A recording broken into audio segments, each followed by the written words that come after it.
The typical investments that this bucket could be invested in are cash, money markets, CDs, something in that approach, something in that asset class.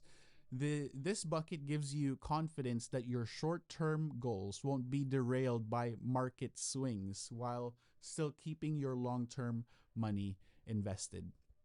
Bucket number two is midterm goals, anywhere from 4 to 10 years.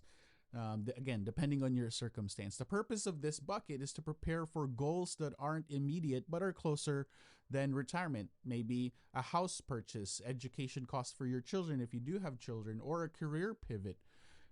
Investment this bucket would be invested in asset classes such as bonds, balance,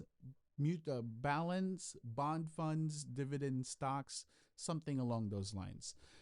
And by carving out this middle bucket, you build a bridge between today's stability and tomorrow's growth. It protects money you'll need in the not so distant future while still letting it grow. And it could also be one of the ways to refill your short term goal bucket.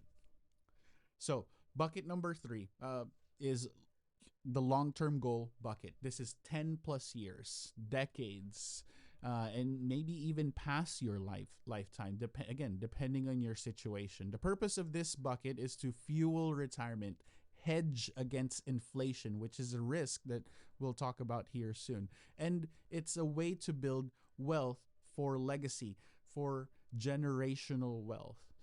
Investments that this bucket could be in would be in your equities, real estate, growth oriented funds, right? Commodities or cryptocurrency, so on and so forth. It's that type of assets that have really good, really great growth potential.